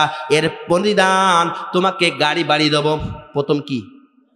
2 নম্বর তোমার নারী দেবো, কি? 3 নম্বর তোমার সম্পদ দেবো, 4 নম্বর তোমাকে ক্ষমতা দেবো, কি? জোরে বলেন। তাহলে একটা কাজের বিনিময় কয়টা জিনিস? আমার ভাইরা, বর্তমান 90 ফিরাউন মার্কা সরকার, সেও বলে তোমাদের কাজ হবে একটা। গণজাগরণ মঞ্চে যাবা, যাওয়ার পরে বলবা এরা রাজাকার, এরা যুদ্ধ অপরাধী, তোমাদের কাজ হবে একটা, আর এর বিনিময় তোমাদেরকে 4টা দেবো, রাত হলে তোমাদেরকে নারী দেবো, আর 500 টাকা দেবো, আর বিরিয়ানি ভাত দেবো, তোমাদেরকে ক্ষমতা দেবো, আর গুলশানে বাড়ি গাড়ি করে দেব। মেলে না? মেলে? তাহলে বাংলাদেশ দেখে আল্লাহ কোরআন নাজিল করেছিস তো? কথা কন না কেন? রাগ করতেছে? আমার পর রাগ করি লাভ কি? কোরআনে আয়াত কেটে বাদ দেন। আমার ভাইয়েরা গভীর মনোযোগ। এবার বাদশা যুবককে বলে দিল, যুবক রাজি হয়ে গেল। সংক্ষিপ্ত ভাবে বলি ভাইরা আমার, যুবকটি চলে গেল। এবার যুবকটি চলে যাওয়ার পরে কিতাবে 2টা বর্ণনা এসেছে, কেউ কেউ বলে বাড়ি থেকে গিয়েছে, আরেকটা বর্ণনা না তিনি 6 মাসের জন্য গিয়েছে। 6 মাসের জন্য বাড়িতে বের হয়েছে। 6 মাসে জাদুবিদ্যা সুন্দর করে শিখেছে। জাদুবিদ্যা শিখেছে কি শুনবেন? হ্যাঁ, কি শুনছেন? যাহা দেবী সর্বভূতি শান্তিরূপী অং নমস্তস্যহি নম নম অং লং জ্যেষ্ঠং শ্রেষ্ঠং পর্ণং ব্রাহ্মণ আল্লাহ রসুল মোহাম্মদ রকম পরস্য আদল্লে বুকনিকতম এত ইসমিন্নি তরমিন শিষ্য শাখা সমন্বিত হোতার বিন্দু হোতার বিন্দু হোতার বিন্দু। আল্লাহু আকবার বলবেন না? রাগ করতেছেন? আমার ভাইরা, আমার বন্ধুগণ, জাদুবিদ্যা শিখে বাড়ি আসতেছেন। আসার প্রতিমধ্যে দেখতে পেলেন একটি গাছ। ওই গাছের নিচে আমার ভাইরা, আমার বন্ধুগণ, একটা মুরব্বী বসে আছেন। ওই মুরব্বীটা কি যেন পড়তেছে। আমার ভাইরা, আমাদের বিদেশ থেকে যখন খেলা করে ফেরে তাদেরকে রাষ্ট্রীয় মর্যাদা দিয়ে ফুলের তোড়া দিয়ে আনে কি আনে না? কিন্তু যখন আমার দেশের কোরআনের পাখিরা, আমার দেশের কোরআনের সন্তানেরা, হাফেজে কোরআনরা যখন বিশ্বের মানচিত্রে বাংলাদেশের নাম স্বর্ণাক্ষরে লেখা দেয়, তাদের ফুলের তোড়া তো দূরের কথা, 10 টাকার একটা গোলাপ ফুলও দেয় না। এটা দ্বারা প্রমাণ করে ওরা কোরআন ওরা না, ওরা কোরআনের বিপক্ষে, ওরা বাতিল শক্তির সাথে হাত মিলিয়েছে। কথা বলেন ঠিক কিনা? আমার ভাই, আমার বান্ধবান, রাগ করতেছেন? চলবে? কতক্ষণ চলবে? হ্যাঁ, আমি যদি সারা রাত বলি তাহলে মোস্তফা ভাই কখন বলবে? পরে কালকে বলবে? আমার ভাই, আমার বান্ধবান, গভীর মনোযোগ, একটুখানি আগায় যায়। এবার বাদশা ইউসুফজুন নওয়াজের ওই লোক, ওই যুবকটির কিতাবের নাম দিয়েছে, যুবকটির নাম ছিল আব্দুল্লাহ বিন তামের। কি নাম? জোরে বলেন।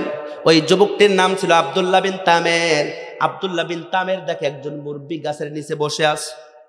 গভীর মনোযোগ, গাছের নিচে বসে জিকির আজগার করতেছে। আমার ভাই, আমার বাংলামান, এবার যখন জিকির আজগার করতেছে, আমার ভাইয়ের আমার বন্ধুগণ, জিকির আজগার করার সময় যুবকটি জিজ্ঞাসা করছে, তুমি কি করো এখানে, কি করো?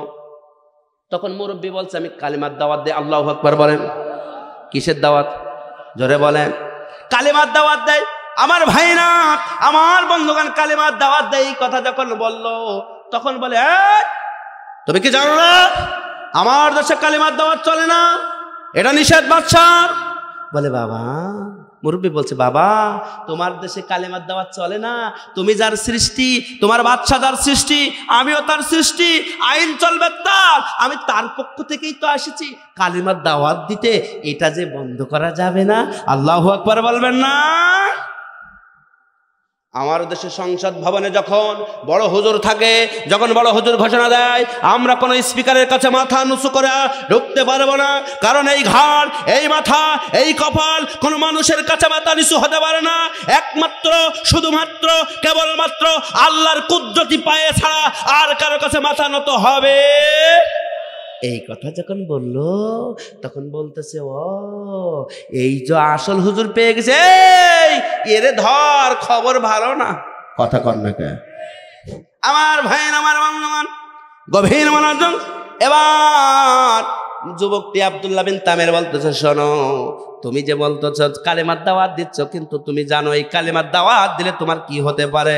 আমি জানি আমার কি হতে পারে। কি হতে পারে? আমাকে মৃত্যুদণ্ড দিবা, তাই তো, তা দাও।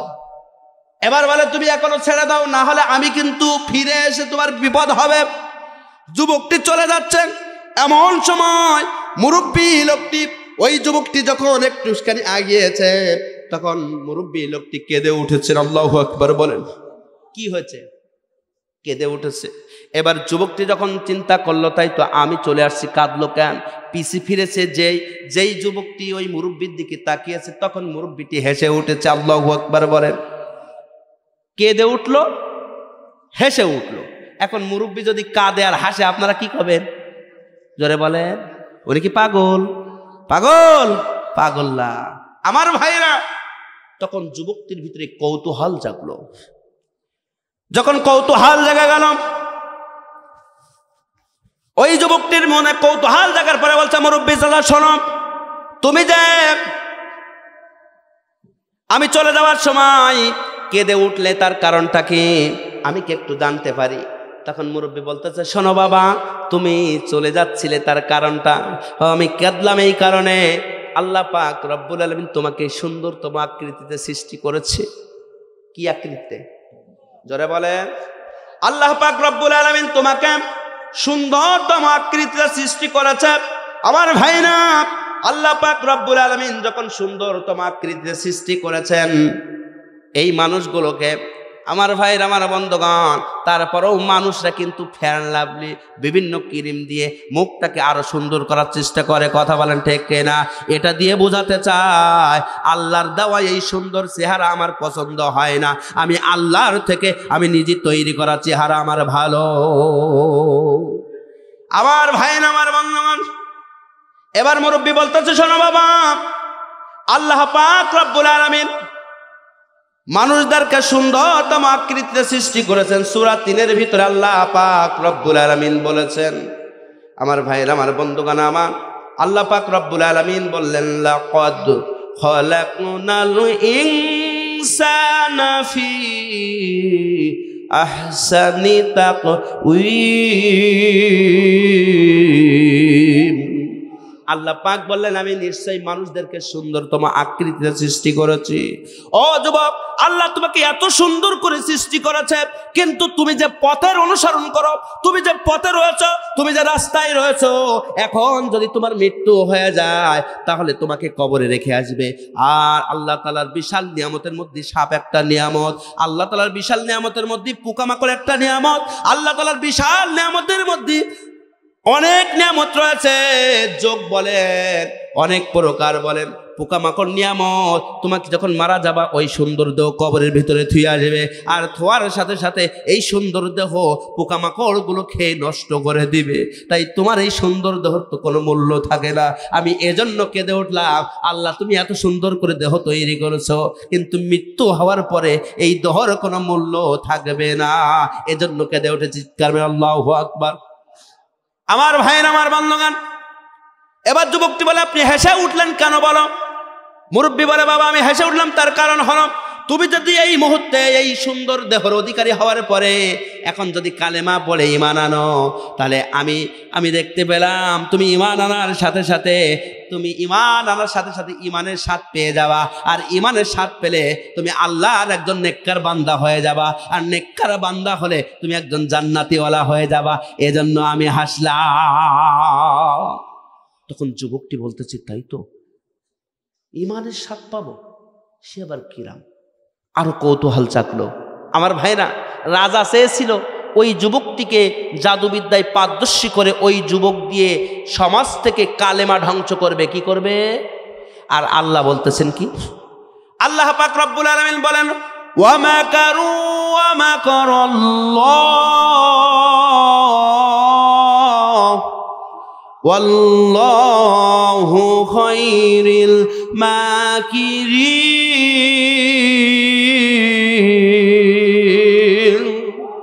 আমার ভাইরা, আমার বন্ধুগণ, আল্লাহ পাক রব্বুল আলামিন বলেন তুমি চেয়েছিলে ওকে দিয়ে দুনিয়াতে কালিমা ধ্বংস করতে, আমি আল্লাহ তাআলা ষড়যন্ত্র করলাম, ওকে ওকে আমি কবুল করলাম, কালিমাওয়ালা বানাই নেব। এজন্য আমি আল্লাহ তাআলা ওকে পরিবর্তন করে দিয়েছি। মুরব্বী ডাক দিয়ে বলল বাবা তুমি কি বুঝতে পেরেছো? তখন যুবক আব্দুল্লাহ বিন তামের বলে বুঝলাম বাবা গো, আপনি আমাকে কালিমা পড়ায়া দেন। চিৎকার মেরে বলেন আল্লাহু আকবার।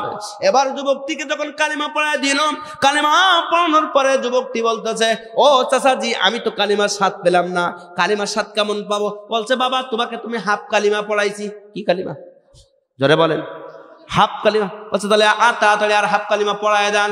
এবার যুবকটিকে আব্দুল্লাহ বিন তামেরকে মুরব্বী বুকের সাথে জড়িয়ে ধরেছে, বুকের সাথে জড়িয়ে ধরে জোর করে চাপ দিয়েছে, চাপা দিয়েছে, জাতা দিয়েছে। জাতা যখন দিল তখন যুবকটি বলতেছে ও চাচাজি আপনি আমাকে ছেড়ে দেন, আমি এই মুহূর্তে জান্নাতের ঘ্রাণ, সুগন্ধির ঘ্রাণ আমার নাকে আসতেছে। চিৎকার মেরে বলেন আল্লাহু আকবার, আল্লাহু আকবার। যদি আলোচনা চোখ চলার পক্ষে থাকেন তাহলে তো একটু তাকবীর দিয়ে প্রমাণ হয়ে যাক। জোরে তাকবীর দান তো লিল্লাহি রাখবেন। আমার ভাইয়ের, আমার বন্ধুগণ, এবার আব্দুল্লাহ বিন তামের কালেমাওয়ালা হয়ে গেল। আব্দুল্লাহ বিন তামের বলতেছে আমি আর যাব না। আল্লাহ বললেন তুই যাকে দিয়ে কালিমা ধ্বংস করতে চেয়েছিলে আমি আল্লাহ ওকে কালিমাওয়ালা বানাই দিয়েছি। আল্লাহ পারে কি পারে না? তোমরা যারা বড় হুজুরকে কারাগারে রাখতে চেয়েছো, বড় হুজুরকে ফাঁসি দিতে চেয়েছো, কুরআনের পাখিকে ফাঁসি দিতে চেয়েছো, তাই বলি হুজুরের মতো মানুষকে যারা জেলে বন্দি করেছো, তোমরা কোরআনকে ব্যান করার চেষ্টা করতেছো, আমি আল্লাহ এটাও পারি ওদেরকে বের করে আনে তোমাদেরকে ছড়ায় দিয়ে ওদেরকে ক্ষমতার মস্তিষ্কে বসাইতে। পারে কি পারে না? ক্ষমতার মালিক কে? লিল্লাহি তাকবীর। আমার ভাইয়ের, আমার বন্ধুগণ, গভীর মনোযোগ। এবার আব্দুল্লাহ বিন তামের যাচ্ছেন, প্রতিমধ্য যাইতে যাইতে এবার দেখতে পেলেন অনেক মানুষ সমাগম হয়ে গিয়েছে। মানুষ যখন সমাগম হয়ে গিয়েছে মানুষদেরকে বলতেছে তোমরা এখানে দাঁড়িয়ে আছো কেন? মানুষগুলো বলতেছে দাঁড়িয়ে থাকার কারণ হলো একটা, কারণ হলো সামনে বিশাল বড় বাঘ দাঁড়িয়ে আছে। দুইটা বর্ণনা, একটা হচ্ছে বাঘ আর একটা হলো বলে সাপ। আমার ভাইয়েরা, আব্দুল্লাহ বিন তামের বলে বাঘ দাঁড়িয়ে আছে। আব্দুল্লাহ বিন সাহস করে চলে গেলেন, যে বাঘকে ডাক দিয়ে বলে ও বনের বাঘ শোনো, তুমি যার সৃষ্টি আমিও তার সৃষ্টি, তুমি যার আইন মানো আমিও তার আইন মানে। আমি ছিলাম কাফের বেঈমান, আমি ছিলাম জাদুকর, আল্লাহ পাক এই মুহূর্তে কালিমাওয়ালা বানাই দিয়েছে। আমি পরীক্ষা করব আমার কালিমার শক্তি বেশি না তোমার গায়ের শক্তি বেশি। আল্লাহ পাক রব্বুল আলামিনের বান্দা আব্দুল্লাহ বিন তামের এই কথা বলার পরে দুইটা বর্ণনা, কেউ বলে হাত দিয়ে থাপ্পড় মেরেছে, কেউ বলে পাথর ছেলে মেরেছে। আব্দুল্লাহ বিন তামের যখন পাথর নিক্ষেপ করে মেরেছে, বাঘ, বনের বাঘ বনে ফিরে গিয়েছে। চিৎকার মেরে আল্লাহু আকবার। এই দৃশ্যটা যখন দেখলো জনগণ, দেখার পরে বলছে আল্লাহ, এই যে বড় হুজুর, একে ছাড়া যাবে না। আমাদের দেশে যখন বড় হুজুর কোরআনের কথা বলে, যখন মানুষ যখন কালেমার ছায়া তলে আসে, তখন জাতির শক্তি ইউসুফজুন নেওয়াজের উত্তর সারি এই নব্য ফেরাউন, এই দুশ্চরিত্রা মহিলা, তিনি চিন্তা করলো একে বন্দী করে ছাড়া আমার ক্ষমতায় টিকে থাকতে পারবো না। কথা বলেন ঠিক কেনা? এই জন্য বন্দী করেছে। মিল আছে না নাই? আমার ভাইয়েরা, এবার আব্দুল্লাহ বিন তামের বাড়ি চলে গেল। জনগণ আসতে থাকে, আমাকে হুজুর একটু ঝাড়িয়ে দেন, আমার চোখের সমস্যা, আমার পাশ সমস্যা, আমার হাতের সমস্যা, আমার পরের সমস্যা, সবাই ভালো হয়ে যায়। এই সংবাদ সংসদ ভবনে চলে গিয়েছে। আমার দেশে মিজানুর রহমান আজহারি, আমির হামজা যখন কোরআনের দাওয়াত দেয়, এই কথা সংসদ ভবনে একটা নর্তকী বলে, ওর নামের আগে আল্লামা দিয়েছি, আমি সিয়াসিত্তা কিতাব সব পড়েছি। কথা কর না, হ্যাঁ বলেছে না? আমার ভাইরা, আমার বন্ধুগণ আমার, তখন ওই আব্দুল্লাহ বিন তামেরের সংবাদ ওই আমান দেশের নাজরানের বাদশা ইউসুফজুন নেওয়াজের সংসদ ভবনে চলে গেল। এই দেশের, ওই দেশের একটা মন্ত্রী ছিল, মন্ত্রীর এক চোখ কানা ছিল। কি জোরে বলেন? এক চোখ কানা ছিল। আমার ভাইরা, ওই দেশের মন্ত্রীর এক চোখ কানা ছিল। আর বর্তমান দেশের মন্ত্রীর একটা মন্ত্রী আছে, সে হাটকুলুর বংশ, তার কোনো সন্তান নেই। জানেন তো? বলেন তো কার? এই তো ভালো খোঁজ রাখে, বুঝি ফেলিস। আমার ভাইয়ের, আমার বন্ধুগণ আমার, ও আবার কিন্তু ডিজিটাল কায়দার খোদা মানে, জানেন তো? কিরাম খোদা শুনবেন? এই কিছুদিন আগে যে পূজা হয়ে গেল না, পূজা হয়ে যাওয়ার পরে ওই মা দুর্গা 10 খান হাত মেলা জিভ মেলা ইছে, মা তুমি আমাদেরকে এবার শক্তি দাও, এই জামাত বিএনপি এই শিবির এরা আমাদের নামে ষড়যন্ত্র করতেছে, তাই তুমি এদেরকে ধ্বংস করে দিয়ে যাও মা, তুমি কল্যাণ নিয়ে এসো, শান্তি দাও। কতক্ষণ কতক্ষণ কতক্ষণ কতক্ষণ বলেছে না? বলেছে, ইউটিউবে আছে, দেখে নিয়ে না, মিথ্যা কথা বলছে।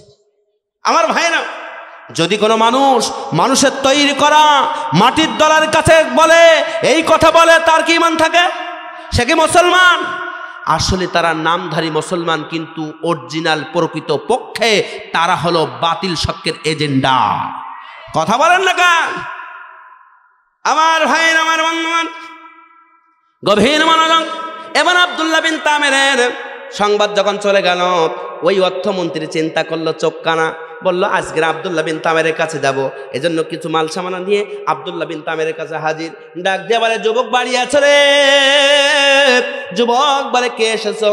বলে, আমি আজকের সংসদ ভবনের অর্থমন্ত্রী এসেছি, আমার একটি চোখ কানা, তুমি নাকি লোক ভালো করে দাও, তাই আমার এই চোখটা ভালো করে দাও, আর এই মাল সামানাগুলো নিয়ে নাও। তখন চিন্তা করলো, আল্লাহ এতদিন ফিরি ফিরি দাওয়াত দিছি, আজকের ফিরি দাওয়াত দেওয়া যাবে না, আজকের আমি চাই কালেমার দাওয়াত সংসদ ভবনে পৌঁছাবো। আও মালিক, তুমি কবুল করে নাও, এই ব্যক্তিকে কবুল করে নাও। আল্লাহ পাক রব্বুল আলামিনের কাছে দোয়া করতেছেন। এবার বলতেছেন, শোনো, চোখ তো আমি দিতে পারবো না, চোখ দেওয়ার মালিক আল্লাহ। কেডা? জোরে বলেন।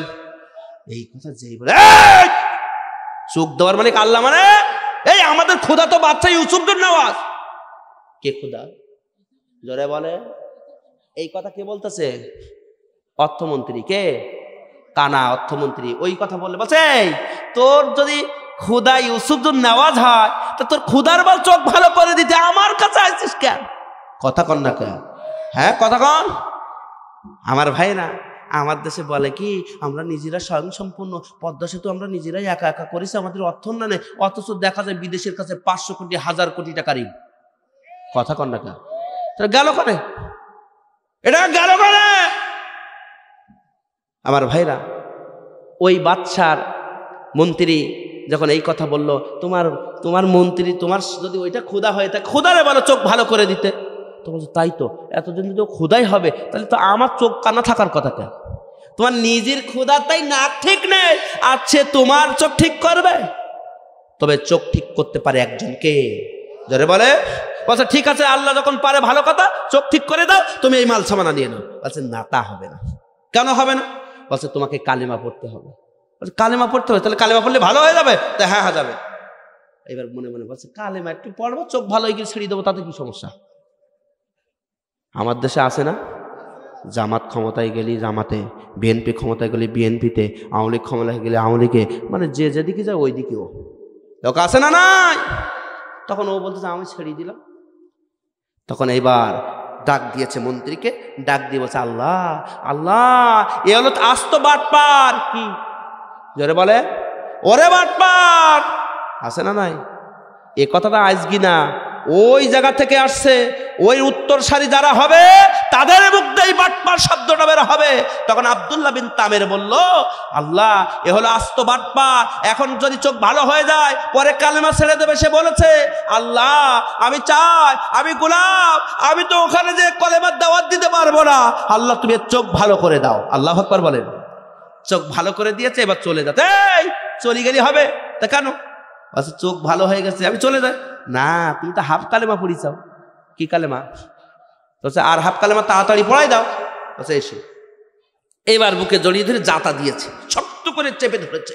ধরার পরে বলতেছে, মন্ত্রী বলতে আমাকে ছেড়ে দাও, আমি দেখতে পাচ্ছি আসমান আর জমিনের সমস্ত জায়গাগুলি আমার চোখের সামনে আল্লাহ ভাসিয়ে দিয়েছে। আল্লাহু আকবার বলবেন না? আমার ভাইয়েরা, তাহলে কালেমাওয়ালা হয়ে গেল। মন্ত্রী কালেমাওয়ালা হওয়ার পরে বলল আমি আর বাড়ি যাব না। তখন বাপ ওই যে আব্দুল্লাহ বিন তামের বলল না না না, আপনাকে যেতে হবে, আপনাকে কালেমার দাওয়াত সংসদ ভবনে পৌঁছাই দিতে হবে। এবার মন্ত্রী চলে গেল। মন্ত্রী চলে যাওয়ার পরের দিন সংসদ ভবন বসে। সংসদ ভবনে দেখবেন প্রধানমন্ত্রীর পাশে 3 জন মন্ত্রী থাকে। একটা হলো মহাসচিব অথবা সাধারণ সম্পাদক, 2টা হলো অর্থমন্ত্রী, 3 নাম্বার হলো স্বরাষ্ট্রমন্ত্রী। সেটা সব জায়গায় থাকে, সব দেশে। আমার ভাইরা, আমার দেশেও বিভিন্ন দেশে তৎকালীন সময়ে প্রধানমন্ত্রী ছিল ইউসুফজুন নওয়াজ, বাদশার পাশে অর্থমন্ত্রী, স্বরাষ্ট্রমন্ত্রী আর সাধারণ সম্পাদক বসেছিল। আমার ভাইরা, আমার বন্ধুগণ, এবার এক পর্যায়ে কথাবার্তা হতে হতে প্রধানমন্ত্রী তাকিয়েছে, বাদশা ইউসুফজুন নওয়াজ তাকিয়ে দেখে, অর্থমন্ত্রীর দিক তাকিয়ে দেখে ওর চোখ ভালো হয়ে গেছে। এরকম তোর চোখ ভালো করলো কিনা? তখন বলছে আমার আল্লাহ। আল্লাহু আকবার বলেন। তোর আল্লাহ মানে? আমি তোর খোদা। তুমি যদি আমার খোদা হবা তাহলে এতদিন অন্ধই থাকতে কে? আল্লাহু আকবার বলবেন না? যখন বড় হুজুর সংসদ ভবনে বলল কারোর কাছে মাথা নত করবে না, এই মাথা নত হবে একমাত্র আল্লাহর কাছে, বিসমিল্লাহ সংসদ ভবনে থাকবে। তারা দেখলো এদেরকে আর রাখা যাবে না, এদেরকে নিঃস্ব করতে হবে, মামলা দিয়ে কারাগারে বরণ করানো লাগবে। এই কথা যখন প্রধানমন্ত্রী বাদশা ইউসুফজুন নওয়াজ বলল, তখন শুনল একেটা এ তো দেখছি নিজের লোকই ক্ষতি করে, এতদিন কি পুষলাম কাল সাপ, একে ধর জেলে বন্দি কর। এজন্য বিশ্ববর্ণ বলেছিল 1971 সালে 1 ফোঁটা রক্ত বা কাদা গায়ে আমার গায়ে লাগে নাই, লাগে নাই, লাগে নাই। আমরা আপনার শত্রু নয়, আপনার শত্রু তারা যারা আপনার পাশে বসেছে, যারা আপনার বাপকে হত্যা করেছে। এই রাশেদ খান মেনন, হাসানুল হিরু, এদের মতো দুশ্চরিত্র মানুষের হাত আছে। কথা বলেন ঠিক কিনা? রাগ করতেছেন? চোর যে চোর বলবো না, তো ওরে বলবো ভালো কথা ক। যারা বলবে বুঝতে হবে ও ওর দলে। বাস্তব ইতিহাস বলি একটুখানি। সাতক্ষীরা কলেজ, আমি কলেজ থেকে জুমার দিন বাড়ি আসতেছি। আসার পরে তখন আমার গায়ে ছিল একটা শার্ট, একটা প্যান্ট। আমি আসতেছি, 2013 সালের ঘটনা বলতেছি। রাস্তা এবার কাটা। তখন প্রশাসন, আমার জুমার দিন জমা পড়াতে হবে, প্রশাসন এসে হাজির। আমি আসবো কি করে? ওদের সামনে দিয়ে যাওয়া আমার কোনো লাইন নাই। আমি আর আমার বন্ধু আসতেছি, তখন প্রতিমধ্য পুলিশ দাঁড়িয়েছে। দাঁড়িয়ে বসায় দাঁড়া। আমি দাঁড়িয়ে গেলাম। বলছে এই গাছ কাটিছিস কেন? আমি বললাম স্যার আমি গাছ কাটি নাই। তখন বলছে না তুই গাছ কাটিছিস। আমি বললাম স্যার আমি গাছ কাটি নাই, আমি কলেজে গিয়েছি। এই দেখেন সিগনেচার করে আছে স্যারের এই খাতা। বলছে তোর বাপের নাম কি? বললাম বাড়ি করে। তাও বললাম তোর বাপ কি করে? তাও বললাম। এবার বলছে এই বল তুই গাছ কাটিছিস কেন? আমি বললাম স্যার আমি গাছ কাটিনি। আমি বারবার বলতেছি আমি গাছ কাটিনি। ওই যা তুই কাটিছিস। আমি বললাম স্যার আমি যদি কাটে থাকি তাহলে আপনি তো আমার সাথে ছিলেন, তা নাহলে আপনি জানলেন কি করে? কথা কন না কেন? যেই এই কথা বলেছি বলছে শিবির করে। কি করে? যেই বলেছে বলছে শিবির করে। স্যার আমার শিবির কি গায়ে লেখা নেই? বলছে এই দৌড়ো। স্যার আমি চোর না ডাকাত, আমি দৌড় মারবো আর পেছন থেকে গুলি করবেন। বলবেন দুর্বৃত্ত হাতে পড়ে গেছে, আরে গুলি করলে বুক পাতা দিলাম, গুলি করেন, বলার সাথে সাথে মার, লাঠি ভেঙে মার। আমি পা নাড়াই নাই। আমার ভাইরা, সেই সাতক্ষীরার মানুষ জীবন থাকার যা বাতিলের কাছে মাথা নত করবো না। এই বেহাপনা, এই দুশ্চরিত্র নব্য ফেরাউনের কাছে আমরা মাথা নত করতে পারি না। আমার ভাইরা, গভীর মনোযোগ। এবার মন্ত্রীকে আটকায় দিল, সংবাদ চলে গেল। ওই যে মুরব্বীকে ধরে আনা হলো, মুরব্বীকে ধরে বলল তুমি কেন এই কাজ করেছো? বলে আমি করেছি, আমি আল্লাহর গোলাম, এজন্য কালিমার দাওয়াত দিয়েছি। তখন বলছে তুমি যে কালিমার দাওয়াত দিয়েছো ঠিক আছে, কিন্তু এটা তো নিষেধ, তুমি কি জানো এখন কি করতে পারে? ওই মুরব্বী বলে হ্যাঁ জানি। তুমি আমাকে হত্যা করতে পারো, তাহলে তোমার কি জীবনের মায়া নাই? না না না, জীবন দিয়েছে আল্লাহ, জীবন নেবে আল্লাহ, এজন্য আমার কোনো জীবনের মায়া লাগে না। তখন বলতে তোমাকে আমি হত্যা করব, এক টুকরো করে ফেলবো এই করার দিয়ে। বলে এক টুকরো কেন, 100 টুকরো করে যদি নদীতে ভাসিয়ে দাও, তারপরও আমি কালিমা ছাড়ব না। আমার ভাইরা, আজ এক শ্রেণী আলেম আছে, তারা বলে আমরা কালেমার পথ থেকে বিচলিত হব না, দূরে সরে যাব না। যেমন আপনাদের কৃতি সন্তান অধ্যক্ষ তায়েব আলী, কথা কোন লাগে? এই অধ্যক্ষ তায়েব আলী বাতিলের কাছে মাথা নত করলে আজকে তার কারাগারে থাকা লাগতো না, আজকে জামাই আদর ভাবে সমাজের ভিতরে ঘুরে বেড়াতো। আমার ভাইরা, রাগ করতেছেন? জীবনে দাওয়াত দেবে না, তাতে কি হয়েছে? দাওয়াতের ভয় আমি করি না। আমার ভাইরা, গভীর মনোযোগ। এবার বলবো, শুনবেন? শোনার পক্ষে তো? আমার ভাইরা, আমার বন্ধুগণ, এবার আব্দুল্লাহ বিন তামেরের পালা। এবার আব্দুল্লাহ বিন তামেরকে ধরে আনা হলো, মুরব্বীকে তো হত্যা করে ফেললো, আব্দুল্লাহ বিন তামেরকে ধরে আনা হলো। ধরে আনার পরে আব্দুল্লাহ বিন তামেরকে এবার 70 জন সৈন্য নিয়ে পাঠাই দিল পাহাড়ে। কোথায়? জোরে বলেন। পাহাড়ে পাঠাই দেওয়া হলো। আব্দুল্লাহ বিন তামেরকে যখন পাহাড়ে পাঠিয়ে দেওয়া হলো, 70 জন সৈন্য, আব্দুল্লাহ বিন তামের আকাশের দিকে তাকিয়ে বলে মালিক, আমি ছিলাম জাদুকর, আমি ইসলাম বুঝতাম, আমি কালিমা বুঝতাম না, আমি তোমাকে চিনতাম না, কিন্তু তুমি আমাকে কালিমাওয়ালা বানিয়েছ। ও আল্লাহ, তুমি পারো আমাকে বাঁচাইতে, তুমি পারো আমাকে মারাইতে। আল্লাহ, তুমি আমাকে বাঁচাও, তুমি আমাকে মারাও, এছাড়া দায়িত্ব কারো না। আল্লাহ, তুমি যখন কবুল করছো কালিমার জন্য, তুমি আমাকে বাঁচায়া দাও। আল্লাহ বললেন, যা ফেরেশতা যা, আমার বান্দা আমার কাছে সাহায্য চেয়েছে, এই মুহূর্তে বান্দাকে সাহায্য কর, আর পাহাড় দিয়া পাহাড়টা নড়াচড়া কর। অমনি অমনি নড়াচড়া করবে, আর যারা সৈন্য ছিল তারা পড়ে যাবে। কার ক্ষমতা? আমার ভাইয়েরা, বাচ্চা চেয়েছিল 70 জন সৈন্য দিয়ে কাকে মারবে? কতক্ষণ টাকা? ওই যুবক আব্দুল্লাহ বিন তামেরকে মারবে। তাই আমার দেশেও এই নব্য ফেরাউন মার্কা ব্যক্তি সেও চেয়েছিল প্রথমে যার বিচার শুরু করেছিল তাকে আগে ফাঁসি দেবে, কিন্তু পারে নাই। পেরেছে? পেরেছে। আজও তাকে বুদ্ধ অবস্থায় তাকে কারাগারে উঠতে হয়। আমি বলতে চাই, আব্দুল্লাহ বিন তামের ঈমান আলা থাকার কারণে, কালেমা হলা হওয়ার কারণে আল্লাহ যেমন সাহায্য করে, পাহাড় চাপা দিয়ে, পাহাড় নাড়িয়ে ওই সৈন্যদেরকে যেমন মেরেছিল, তোমরা সৈন্য দিয়ে মানুষ মাত্র, এই সৈন্যর হাতে তোমাদেরকেও হত্যা হতে হবে।